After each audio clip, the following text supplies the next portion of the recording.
Olá, vamos dar início a um novo vídeo, dessa vez sobre foraclusão, que é um conceito psicanalítico que vai abordar fundamentalmente a questão da psicose, né? O fundamento da experiência psicótica, o Lacan vai chamar de foraclusão. E ele vai chamar isso de foraclusão baseado, né, na própria concepção de Freud relacionada ao termo Verwerfung, que é um termo alemão que a gente pode traduzir como rejeição, né? Lembrando a afirmação do Freud lá no texto sobre o caso Schreber, de que o que fica abolido internamente retorna desde o exterior na forma do delírio. Né? Ali ele vai trabalhar o caso Schreber e vai elucidar, vai começar a elucidar as ideias psicanalíticas propriamente ditas em relação à experiência psicótica. Bom, eu vou tomar aqui como uma referência complementar, né, além do texto, o artigo sobre Verwerfung e foraclusão, da Verwerfung à foraclusão, eu vou tomar aqui como duas referências, né? Uma da Neuza Santos, que é esse livro aqui, Psicose, um estudo lacaniano, da Neuza Santos, que é um bom livro, né? São referências boas, e esse aqui do Philippe Julian, que é As Psicoses, um estudo sobre a paranoia comum. Né? Na verdade, eu vou destacar duas coisas aqui importantes nesses dois livros, para a gente pensar essa questão do que seria a foraclusão, do que seria o mecanismo fundamental da psicose. Então, vamos lá. O Philippe Julian, vai falar o seguinte, e vai dizer o seguinte, sobre essa relação primária com a mãe, né? A mãe como primeiro outro que investe na criança, como a gente sempre diz, né? E a criança, nessa relação primária com a mãe, ela está numa posição ali de objeto, né? Que a gente fala de um capricho do ambiente, né? de um ambiente caprichoso, arbitrário, porque a criança não tem domínio nenhum sobre o que ela está vivendo, sobre o que ela está experienciando, ela simplesmente está ali sendo cuidada pelo outro, e esse outro está presente e uma outra hora está ausente, né? A criança não consegue dominar as idas e vindas. Então, o Philippe Julian vai dizer o seguinte, veja, a criança é olhar, puro olhar. A criança é olhar. É interessante isso, né? O olhar não é propriamente o olhar de uma pessoa, mas é o olhar enquanto um objeto. A psicanálise vai tratar disso. O olhar enquanto um objeto. Isso é uma questão para se aprofundar, mas aqui o Philippe Julian, que é um lacaniano, né, Freud-lacaniano, ele vai trabalhar essa questão. Né? A criança é por olhar. Ela está deitada de costas, isso lá na relação com a mãe, né? Ela está deitada de costas, não compreende nada do que sua mãe lhe fala, mas vê esta imagem que vai e que vem. Essa imagem materna que fala com ela. Ela ouve sons de sua voz. A mãe a toma nos braços, a alimenta, a faz dormir, a educa. Há aí algo de interrogativo. A mãe vai embora e retorna. Há uma alternância entre presença e ausência. Agora, se ela volta, será porque eu sou tudo para ela? Será? Se ela se vai, será que não valho nada para ela? Sou zero para ela? Eu grito, ela vem. Ela vai embora. Eu grito de novo e ela não volta. Eu não grito mais, E ela vem. Este é o enigma desta alternância entre duas respostas contraditórias. Eu sou pequeno demais, incapaz, ou não sou nada para ela. Mas ainda assim ela volta. Então sou tudo para ela. Essa é a alternância. É a isto que se chama loucura. Estou submetido à lei do arbitrário, do capricho, do acaso. O capricho é que enlouquece. Então, essa lei arbitrária do capricho do ambiente, né? Quer dizer, é óbvio que isso não é, quer dizer, isso não vem de uma vontade de alguém, isso é assim, né? A mãe vai e vem, né?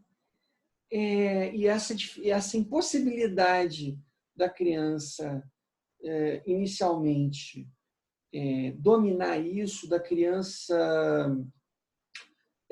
estabelecer algum sentido para isso que é disparatado no início, né?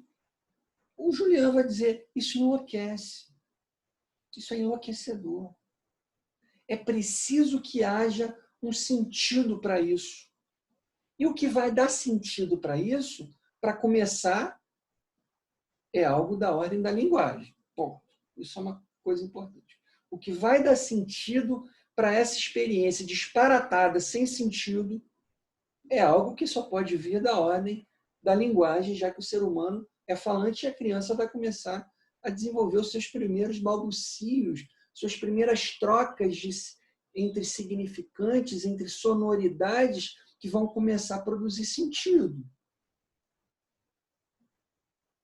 Mas, a princípio, esse ambiente caprichoso, arbitrário, né? É uma lei, mas é uma lei do arbitrário, é uma lei do capricho. Quer dizer, é preciso que nesse outro, que a princípio é a mãe, é preciso que ali se inscreva alguma coisa da ordem de uma lei simbólica, que não é uma lei do arbitrário. Né? Uma lei simbólica que vai dizer, né? Não é uma lei do capricho, no sentido de um ambiente caprichoso, sem lei, né? Ou uma lei caprichosa, mas é uma lei simbólica que vai organizar um sentido para essas idas e vindas do outro. No caso, aqui, a mãe. Ou aquela pessoa que ocupa essa posição primeira.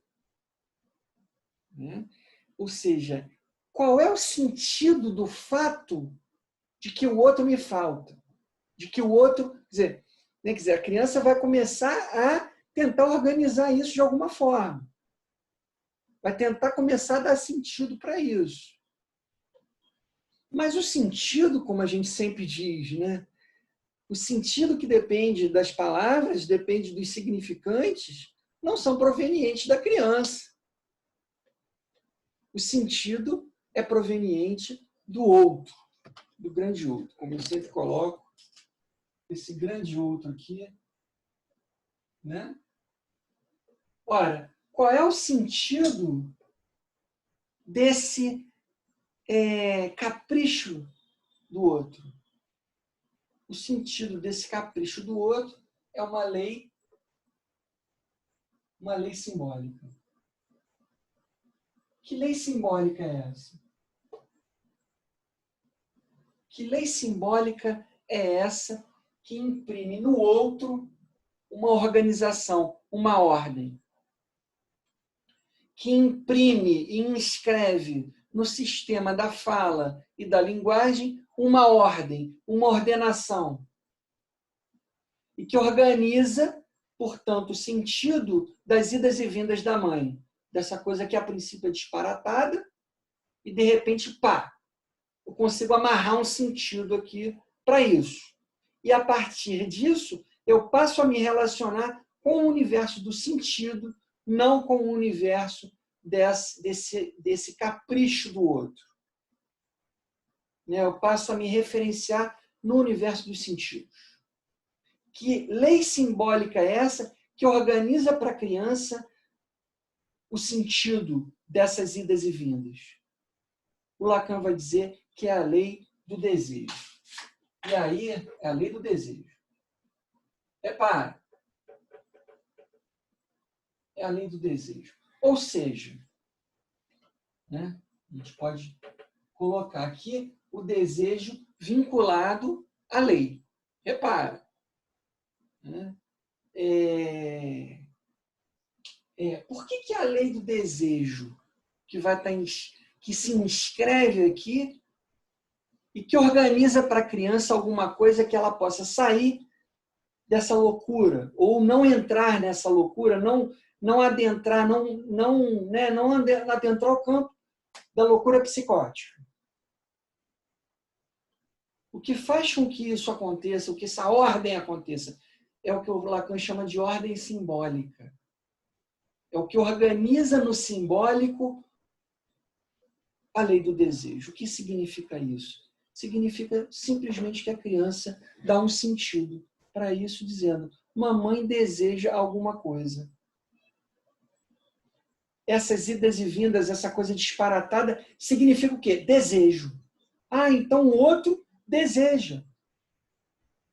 Onde é que está o desejo, então? Quer dizer, aí a criança vai começar a dar sentido para isso e vai começar a se organizar a partir do campo do sentido. E dar sentido a isso, inicialmente, é inscrever a dimensão do desejo no simbólico. Ou seja, em outras palavras, significa a criança poder introjetar, inscrever que mamãe é desejante, por isso ela falta. Por isso ela falta. Por isso ela vai, por isso ela vem, por isso, né, quando eu grito ela volta, quando eu grito às vezes ela não volta, quando eu não grito ela vem. Né? Quer dizer, há um outro que deseja, que está para além da minha possibilidade de dominar. Mas o sentido, o fato da criança poder dar sentido a isso, organiza. É um organizador. Então, essa lei vai ser um organizador nesse sistema que é o grande outro. Que o Lacan vai falar de uma lei no outro. Uma lei que organiza e que faz com que a criança estabilize. Que a criança se referencie no sistema simbólico. E que ela saia dessa loucura de ser puro objeto do que é, no caso aí, o ambiente, ou a mãe, ou, né, quer dizer, esse capricho do outro, um outro caprichoso. Caprichoso para criança, né? Não, há um desejo. Mamãe deseja. E para onde está dirigido o desejo da mãe? Aí começam as interrogações. Para onde está dirigido o desejo da mãe? Né? Essa função aqui de dar organização no outro, né, que implica o desejo como desejo do outro, é para isso que a criança vai dirigir vai organizar o seu desejo. Então a gente pode colocar aqui desejo, né? O desejo do sujeito vai estar dirigido ao desejo do outro. No caso, o primeiro outro é a mãe. O desejo está dirigido ao desejo do outro. Os Lacan dizia, o desejo do ser humano é o desejo do outro. É isso que o desejo deseja, é o próprio desejo. Aí tem uma questão aí teórica mais profunda sobre a relação do desejo com o objeto. Né? Mas, veja, para que haja desejo, é preciso que haja uma barra, um sujeito barrado. Ou seja, a criança não tem acesso direto ao objeto da sua satisfação.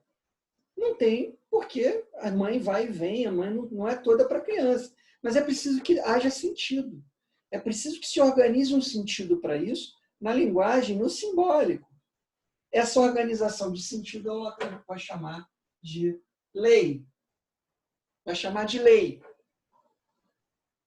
E aí ele vai tomar essas... Quer dizer, tanto a mãe quanto o pai são importantes na organização psíquica, né? Que são esses primeiros outros do sujeito. Né? Os primeiros grandes outros, se a gente pode falar assim, a mãe é um primeiro grande outro, o pai é, né, também aí um primeiro grande outro, um dos primeiros grandes outros. Né? Tanto a mãe quanto o pai vão ser importantes aí nesse jogo. Nesse jogo, mas aí o Lacan vai entender isso como sendo da ordem de uma função simbólica, não de uma função sociológica, de uma função em termos de família, no sentido de... Né, mas como lugares simbólicos, né, que permitem a organização do desejo. E o desejo precisa de organização. O desejo é uma forma, quer dizer, o sujeito, né, deseja, né, mas de onde, qual é a proveniência do desejo? É o outro. É o outro marcado pela lei simbólica, pela ordem simbólica.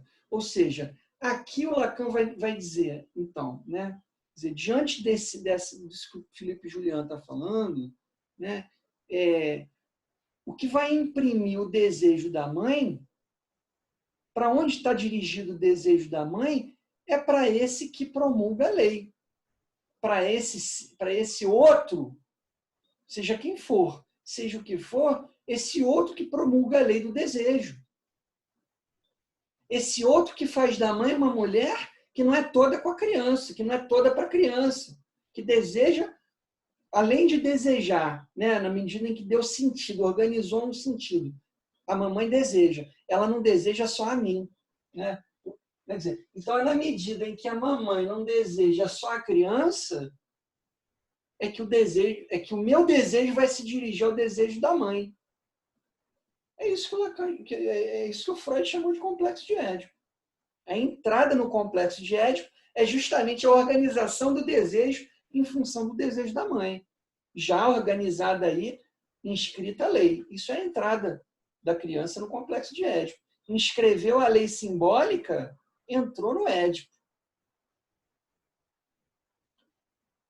Ora, a lei simbólica organiza o desejo. Mas, como dizia Platão, né, só se deseja o que não se apropria, o que não se é possível apropriar no sentido de uma posse e de um ter no sentido absoluto do termo. Tem alguma coisa que se perde nessa relação com a mãe, né? Que a gente pode dizer o seguinte: o que se perde dessa relação com a mãe é uma parte perdida de mim mesmo, né? Porque a relação inicial é uma relação de indiferenciação. Então, para separar, alguma coisa se perde. E no que se perde, o eu já não é mais um eu pleno, é um eu dividido, que o Lacan vai chamar de um sujeito dividido. Né? Um sujeito barrado por essa lei, que é a lei do desejo.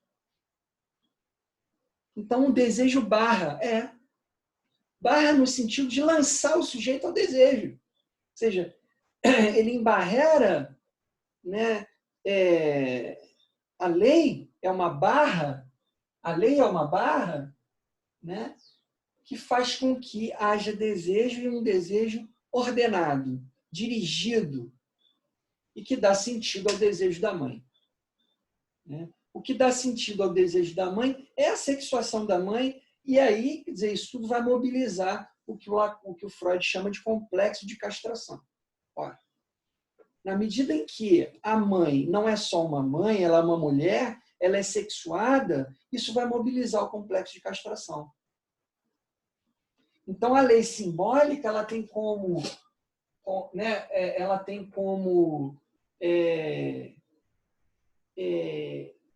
complexo intrínseco a isso, a castração. O complexo de castração ligado ao complexo de Édipo. Nesse sentido, né, na medida em que o que faz da mãe uma mulher, né, é a sexuação, e isso vai mobilizar o complexo de castração, né? O Lacan vai dizer o seguinte: o que organiza o outro, o que organiza essa coisa disparatada, que é o desejo, é a nomeação do desejo da mãe. Tudo que é nomear é dar sentido. Se você nomeia coisas, você dá sentido para as coisas, né? Então, o sentido implica nomeação. O que faz... Porque, por isso que o Lacan vai falar não do pai, mas ele vai falar do nome do pai. Né? Como dizia, tanto a mãe quanto o pai são importantes. E aí, esse nome do pai não vai ser uma pessoa, propriamente. O nome do pai aí vai ser alguma coisa da ordem de um significante, né? Vou botar um S aqui, traduzindo aqui, um significante puro da lei, que dá sentido ao desejo do outro, que organiza o desejo do outro e faz da mãe, né, na medida em que sexua, faz da mãe um outro desejante, organiza. Ou seja, para onde está dirigido o desejo da mãe? Só para a criança? Não. Para esse terceiro aqui, seria a própria, né, quer dizer, o próprio lugar para onde a mãe dirige o seu desejo. E ela vai buscar o objeto do seu desejo nesse campo aqui, que é a própria lei, né? Então, isso tudo do ponto de vista da experiência infantil. Isso não é a psicanálise, isso é do ponto de vista da experiência infantil que aparece nas análises, aparece nas associações livres de ideias, né? As questões do neurótico são as questões ligadas ao desejo da mãe, fundamentalmente. E as questões ligadas ao desejo da mãe que se dirige ao pai como um interditor. Aqui a gente também está falando de uma interdição.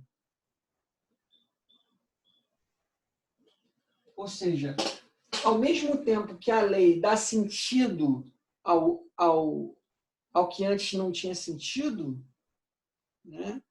Ao mesmo tempo que a lei faz isso, ela faz isso como? Interditando. A criança está interditada de tomar a mãe como objeto de satisfação.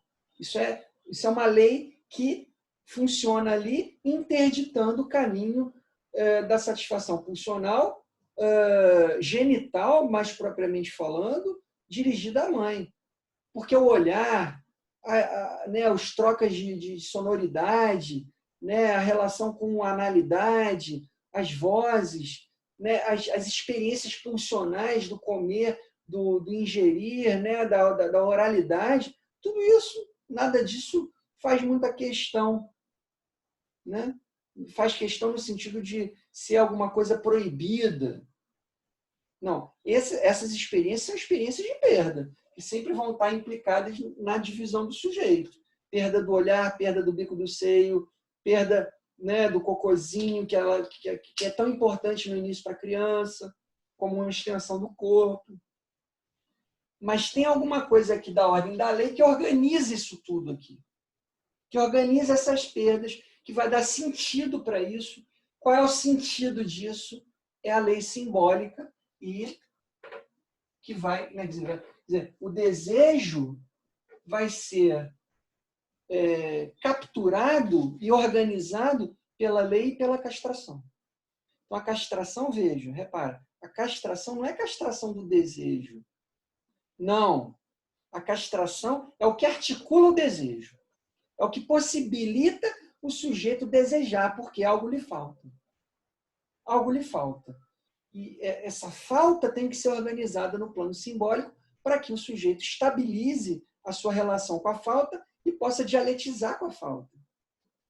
O que não acontece na psicose, justamente porque o nome do pai, como lei simbólica, como interdição primária, está rejeitado na sua base.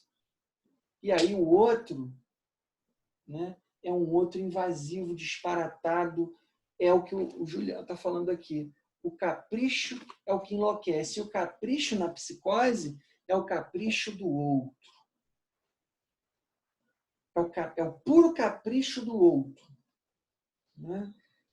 Por isso que o psicótico, né, na medida em que ele foracluiu, lá no primeiro momento, isso não está inscrito, não fica inscrito, esse outro ele se constitui como um outro caprichoso. Né? Não há lei aqui. Né? A foraclusão é justamente a não inscrição dessa lei, ou a rejeição primária dessa lei. É claro que isso não é algo da ordem de um empirismo, é algo da ordem de um sistema lógico a partir da escuta. Empirismo no sentido clássico da palavra, né, quer dizer, da observação empírica. Não, aqui o primado é da escuta. A escuta analítica vai levar os inventores da psicanálise, Freud e Lacan, a pensarem essa organização aqui, já que, como dizia Freud desde o início, né, o conteúdo do inconsciente, na medida em que não dá para distinguir entre verdade e ficção no inconsciente, o conteúdo inconsciente tem como tema invariável os pais. Os pais são um tema invariável do conteúdo inconsciente. Bota para associar livremente, isso vai aparecer, né? Independente da nossa vontade. Não é o psicanalista que diz isso, é o sujeito que associa livremente. O psicanalista escuta e escreve, teoriza sobre isso para transmitir, né, para a gente entender e poder captar algo da ordem da clínica. Na psicose, né, a lei está foracluída. O nome do pai aqui, que seria a nomeação que estabiliza, né, que dá sentido, que promulga o desejo e organiza o desejo na ordem simbólica, ou seja, o que é organizar o desejo na ordem simbólica? É o sujeito poder dizer assim, eu desejo fazer isso ou aquilo, eu desejo isso ou aquilo. Né? O psicótico, quando se dá de frente com a falta, ele, ao invés de responder como um sujeito desejante, ele surta e fica em posição de objeto em relação ao outro. Aí o desejo fica, vamos dizer, sob rasura. O desejo não fica inscrito na lei, na organização, na ordem simbólica. Por isso que na psicose a metáfora não aparece na experiência delirante, não há substituição metafórica internalizada. Né? O sujeito surta e no surto o sujeito é objeto dos caprichos do outro. Na psicose esse outro é pleno, é absoluto. Na neurose não, na neurose esse grande outro é desejante, é faltoso, é barrado também, né? Castrado. A castração, em última análise, é a castração do outro, é a castração desse lugar que funda o sujeito. Quer dizer, o outro é castrado. Ao outro falta alguma coisa, e a mãe ou o pai vão ser os primeiros a ocupar esse lugar de grande outro, que falta. Na psicose, como a lei está foracluída, né? A lei está foracluída, ela não inscreve no outro uma organização do desejo, na psicose, esse outro vem invasivo e absoluto, invasivo e caprichoso. É o que acontece com Schreber. Né? O que está em jogo na experiência do Schreber é justamente essa posição de objeto na relação com Deus. E Deus é extremamente caprichoso. O outro é extremamente caprichoso. Repara uma coisa. O que seria esse outro? O discurso do outro. É o próprio discurso do inconsciente. Existe uma afirmação do Lacan que, se não tomar cuidado, vira jargão, né? A gente fica repetindo essas coisas.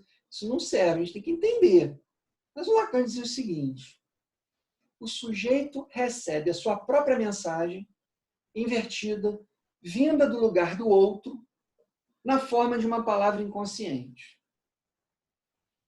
Ou seja, aquilo que é da ordem de uma verdade do sujeito, daquilo que é da ordem de uma mensagem do inconsciente, essa mensagem não vem do eu. A experiência do sujeito é que ela vem do outro. Não é por acaso que, às vezes, as pessoas, né, por exemplo, alguém fala para outra pessoa assim: ah, você cortou o cabelo? Ah, ficou muito legal. Aí a pessoa pensa assim: pô, será que ela está zombando de mim? Será que essa pessoa está sendo irônica, sendo debochada? Ou será que ela está falando a verdade? Ou então a pessoa tem a sensação de que o outro está sendo debochado. Né? Ora, ou então um sujeito vira para um analista e diz assim: você deve me achar um chato. Ou então você deve me achar um pedante. Ora, o outro que deve me achar um pedante, esse pedante diz respeito à minha própria fantasia. Mas é do outro que vem isso. É do outro, desse lugar outro, é que vem o discurso. Não é por acaso. Estou falando da neurose.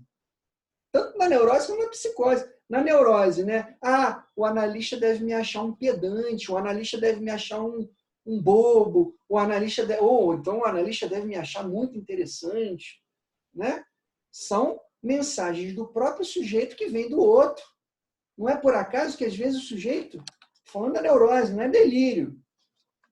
O sujeito, às vezes, né, durante as associações livres, o sujeito diz coisas, né, muito fundamentais da sua experiência subjetiva, muito importante, conteúdos muito importantes. Ele coloca isso na fala dirigida ao analista e, num determinado momento, o sujeito diz assim: isso que você falou, virando para o analista, isso que você disse, não, foi o sujeito que disse, saiu da boca do sujeito. Mas o sujeito tem a impressão, tem a sensação de que foi o outro que disse. Isso é da estrutura do inconsciente. É por isso que o Lacan vai dizer: o inconsciente é o discurso do outro, com A maiúsculo. Desse lugar que é a fundação do sujeito. Por isso que, quando o sujeito fala, o que retorna para o sujeito é a mensagem proveniente desse outro lugar. E aí o analista, colocado nesse lugar de grande outro, vira o endereço das mensagens. Ora, de onde vêm as mensagens? Vêm do outro. As palavras vêm do outro. Na psicose, isso vai aparecer de uma maneira maciça, de uma maneira absoluta. O outro disse e não tem questão. É uma certeza delirante. O outro disse. Quer dizer, aquilo que vem como mensagem minha vem do outro de maneira direta e inquestionável. É nesse sentido que a Neuza Santos, né, estou destacando aqui uma outra fala, nesse caso do livro da Neuza Santos, que é o seguinte: ela vai dizer o seguinte: o que todas essas falas tornam patente é a condição ordinária do paranoide, no caso, o paranoico, o psicótico, a condição ordinária de objeto do gozo do outro. Ou seja, o psicótico está em posição de objeto absoluto. Se há um sujeito na psicose, é a produção, aí o sujeito é a produção, né, é o sujeito da produção delirante. Mas nessa produção delirante, a experiência é de ser puro objeto dessa invasão, desse excesso do que vem do outro, desse gozo que vem do outro, do excesso, do que transborda, do que excede o prazer. Por exemplo, Schreber não está afim de se transformar em mulher. Não é uma vontade dele, do eu. Né? Ele é obrigado. Existe alguma coisa além, que está além do princípio do prazer, que não é uma coisa prazerosa, e que vem como mensagem do outro, na estrutura da linguagem, vem como mensagem desse grande outro, que é o lugar da palavra, que é o próprio lugar da palavra, vem como invasão e como obrigação. E aí não há escolha, também não há questão, não há divisão, não há barra. A única coisa, né, o delírio vai aparecer na própria estrutura da mensagem invertida que vem do outro. Então, a Neuza Santos vai dizer, o psicótico, sua posição face ao outro, grande outro aqui, sua posição face ao outro é de objeto. Resto, dejeto parcial, objeto parcial, no real. Né? É objeto. No real. No real, na experiência psicótica. Né? Aquilo que fica rejeitado, lembra do Freud? Aquilo que fica rejeitado, aquilo que fica abolido no interior, retorna desde o exterior. Isso quer dizer o seguinte, aquilo que fica fora do simbólico, ou seja, a lei simbólica, a lei da linguagem, a metáfora, o que fica abolido do simbólico, que o nome do pai vai operar, né? O nome do pai vai dar um sentido para o desejo da mãe, vai dar um nome, quer dizer, o nome do desejo da mãe é o quê? É o objeto do desejo que está lá na ordem das relações com a castração. Né? Nomear o desejo do outro é dizer o quê? Mamãe deseja, mamãe quer papai, ou mamãe quer uma outra mulher também, um terceiro, uma terceira. A mamãe é desejante. Isso organiza. Isso inscreve para a criança a castração. E toda vez que o sujeito se deparar com uma frustração, toda vez que o sujeito se deparar com uma convocação para responder como sujeito, na neurose, o sujeito vai responder com a sua castração, remetendo à castração inconsciente. Por isso que ele se sente dividido, angustiado, né, diante de por exemplo, diante de ter que ocupar o lugar de presidência. No caso Schreber, ele vai responder de outra forma. Né? A pessoa, quando vai ocupar um lugar simbólico qualquer, a pessoa se angustia. Isso é muito corriqueiro. Né? A pessoa, quando vai assumir um posto, a pessoa se angustia. Quando a pessoa vai encontrar alguém que é alguém amado ou amada, a pessoa se angustia. Angústia de castração, divisão. Né? Eu não sei tudo sobre o outro. Eu não sei o que o outro quer de mim. Ou eu não sei o que o outro quer. Eu não sei o que vai acontecer.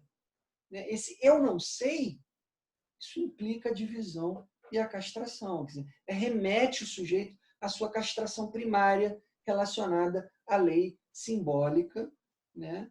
Que nomeou, que deu nome. O que significa dar nome? É dar sentido, é operar a organização. Toda nomeação organiza.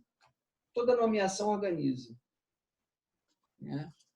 E aí, continuando aqui com a Neuza Santos. Então, o objeto parcial, o psicótico é um objeto que, no real, responde à falta do outro. No encontro com a falta, no encontro com a... Né, a castração não fica simbolizada. A diferença sexual não fica inscrita no inconsciente. Isso é alguma coisa para se aprofundar no estudo da psicose. Né? A diferença sexual não fica simbolizada no inconsciente. A castração não está inscrita no inconsciente psicótico. Então, toda vez que o sujeito se encontra com alguma coisa que possa dividi-lo, né? Na medida em que a castração não está inscrita, o sujeito faz o quê? Surta. É o que acontece com Schreber diante da angústia dele se tornar presidente do Tribunal de Apelação. O que ele bota no lugar disso? A ideia rejeitada. Qual foi a ideia rejeitada de Schreber? realmente deve ser bom ser mulher e se submeter ao ato da cópula. Essa ideia que veio lá quando ele estava sendo tratado pelo médico, pelo Fleches, né? Que veio ali também, que vem com força aí nesse momento de angústia do Schreber em relação a ocupar o lugar de presidente, né? Essa ideia é o que retorna no delírio, na medida em que o simbólico está fora cluído. O sujeito não simboliza. O sujeito não dialetiza com a falta. O sujeito recua para uma posição de objeto e se torna puro objeto dos caprichos do outro. Então, continuando aqui, ela vai falar de Schreber. Schreber escreve com todas as letras seu gozo, volúpia sem limites. Deus o quer e o exige, contínuo, né, direto. Não há interposição de nada de indireto. É direto, né? Não há metáfora, não há distorção, não há desvio de rota. É direto. É Deus dizendo: torna-se mulher, que nós vamos, né, você precisa copular comigo e para produzir uma nova raça humana. Óbvio que todas essas ideias são do próprio Schreber, mas isso vem do discurso do outro, como discurso de Deus aí, né? Ele amplia para a experiência com Deus, o delírio.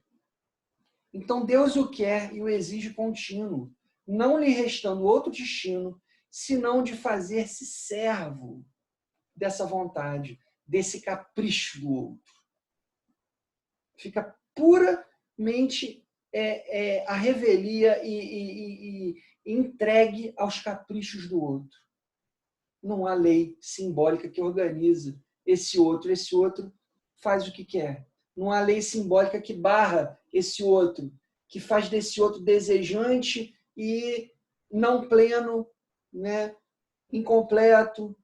Não, o outro na psicose é pleno, é absoluto. Deus aí no caso, né? Quer dizer, ele faz essa imagem de Deus dizendo para ele, né, como um outro absoluto. Né? Ele recorre a essa ideia de Deus como absoluto. Então,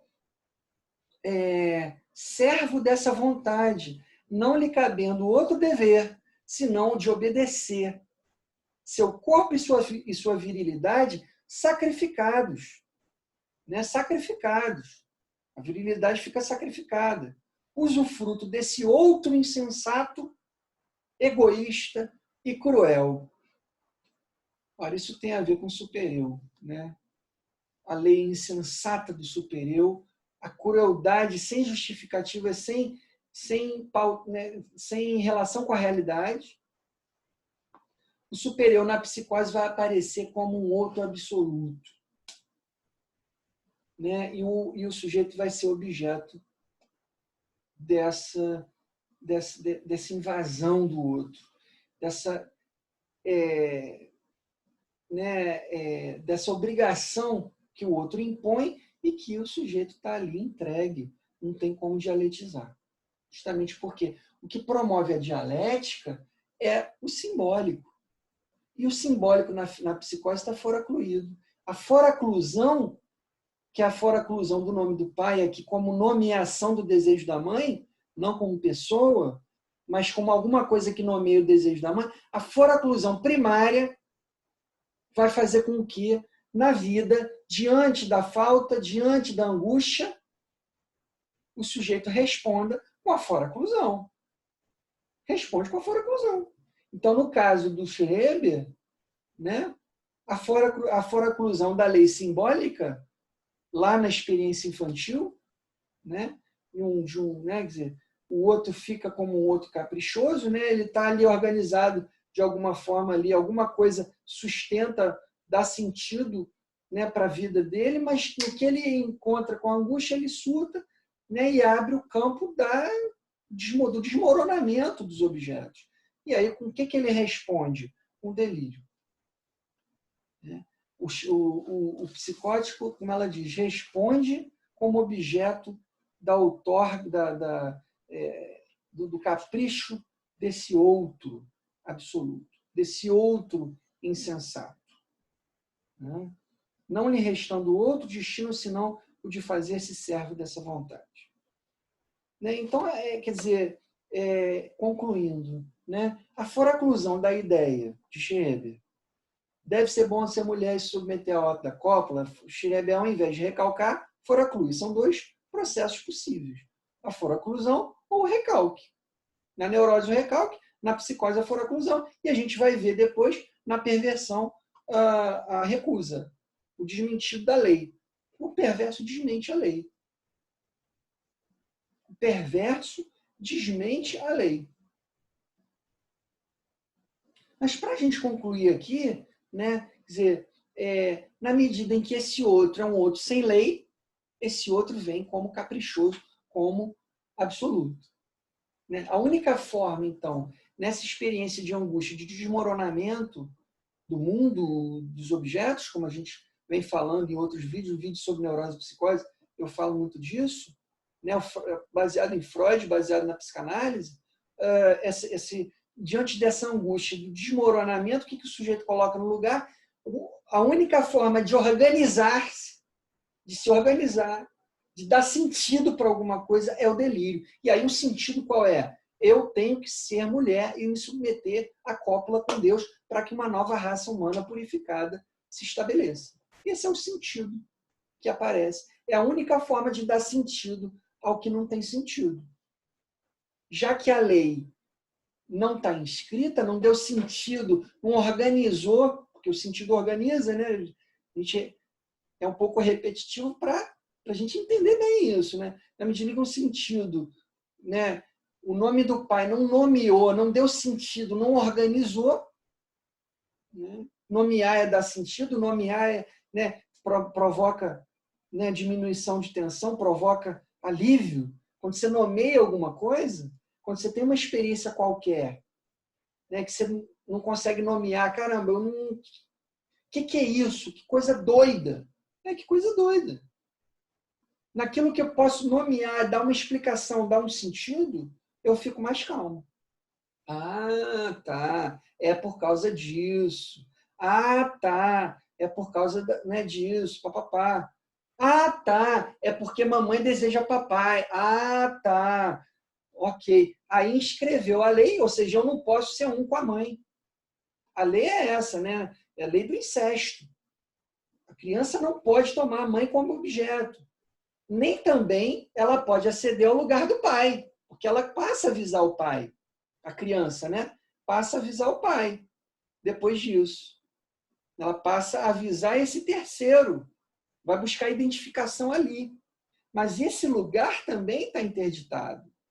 Por quê? Ocupar o lugar do pai ou da pessoa que está relacionada com a sexualidade da mãe é entrar numa relação sexual com a mãe. É incesto. E aí esse incesto, esse encontro, né, que vai aparecer depois na experiência humana como horror do incesto, é o horror do incesto em função da lei. E aí, graças ao outro, graças à lei,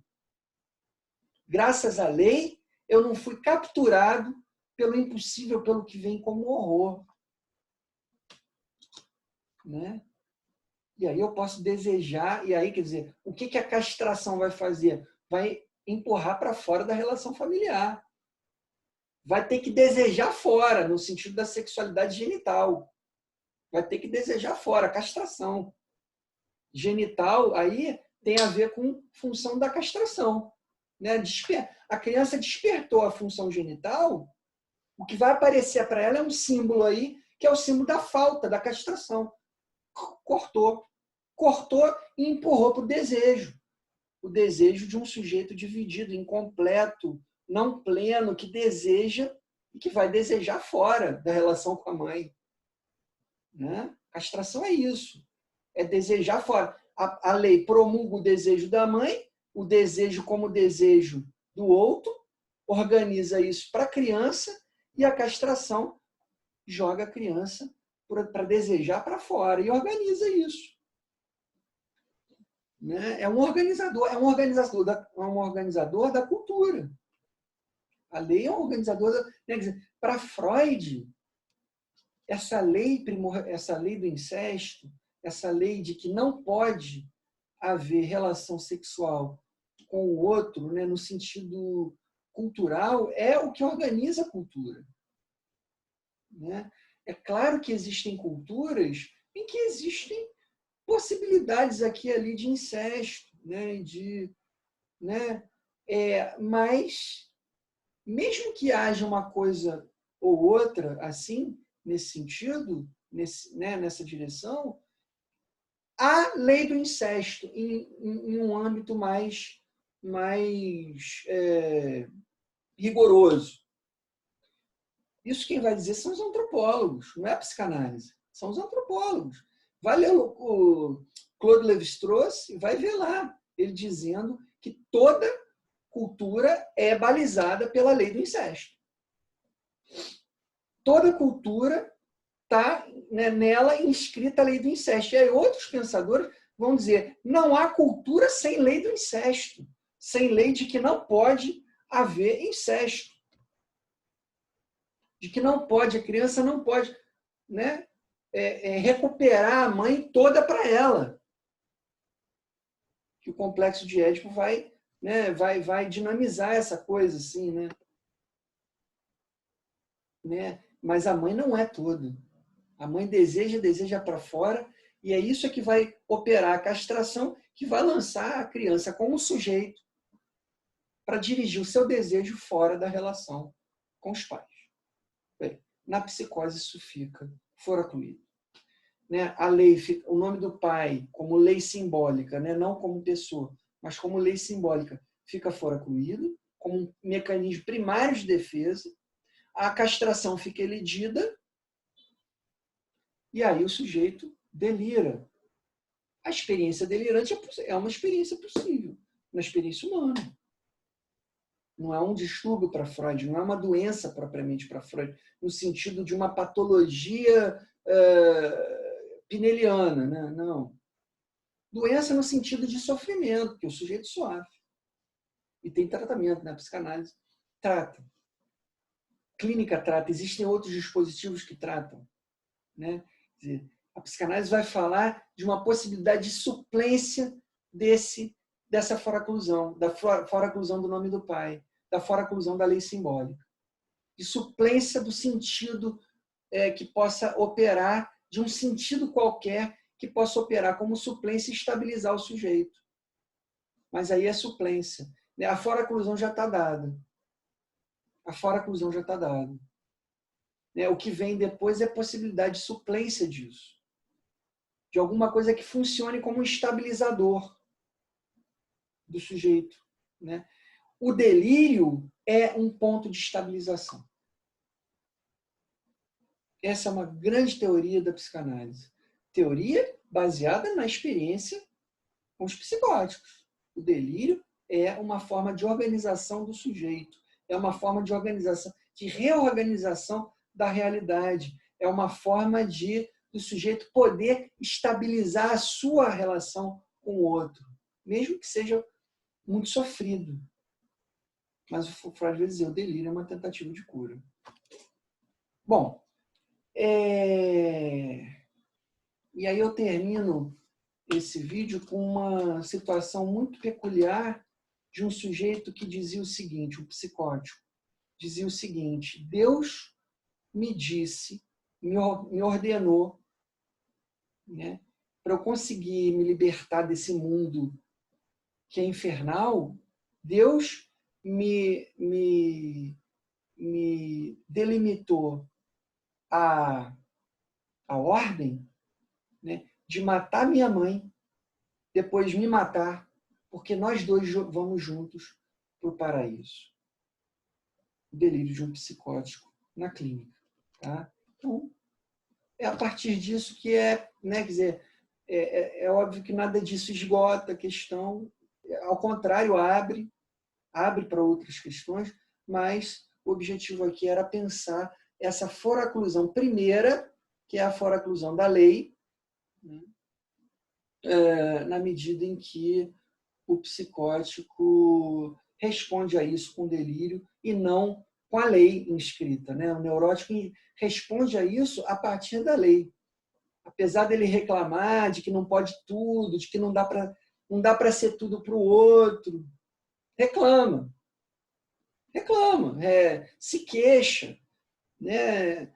Histérico se queixa, neurótico obsessivo se queixa da barra do outro barrado, da mãe que é sexuada, né?